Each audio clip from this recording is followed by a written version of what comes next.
Hey, y'all, I've got some really good news. Jesus is Lord. You have been delivered. Thank God the Word works.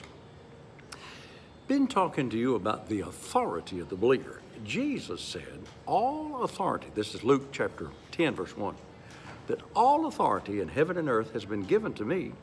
And then he said, I give it to you. So you're the one with authority.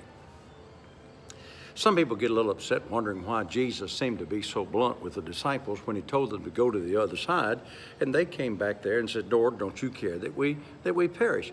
See, they were supposed to be the captain of the ship. So it was Peter's job and the rest of them's job to get them to the other side, and he knew that they were going to the other side because he said, we're going to the other side. Let us go to the other side. He was expecting them to exercise their authority, and he also expects you to exercise your authority. Well, I didn't know I had any. Go back to Genesis chapter 1, verse 26, but very plainly says, God said, let us make man after our image and our likeness. So we made men, God did, after his likeness and image, and nobody's got authority over God. Now watch. Then he went on to say, let them have dominion. You have been given dominion, but you got to take it. See, how do I say this?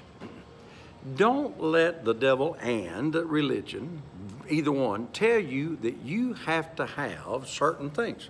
I mean, they'll tell you got to be sick, got to be broke, got to be poor. No, no, no.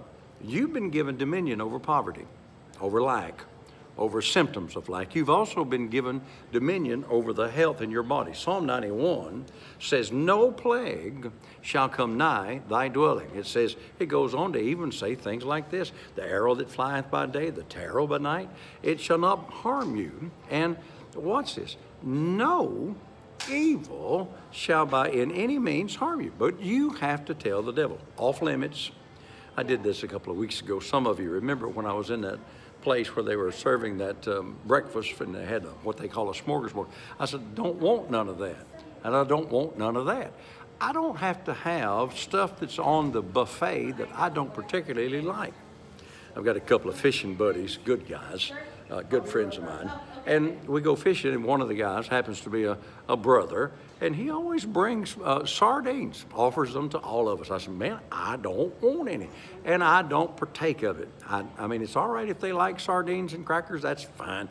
I don't eat them anymore. I used to go hunting and hunt squirrels and rabbits and eat them for dinner, and Pat would fry them and make squirrel dumplings. I don't want that anymore. Been redeemed from that. That was in my younger years of extreme poverty, and that was all that Pat and I and our little boys had to eat back there 40 years ago, but I don't want no more of it. Been redeemed from that. I'd just soon have, you know, a nice steak or some venison or something really good. The point is, just because the devil and religion tells you you got to have it, you say, nope, don't want it, ain't going to sign for it.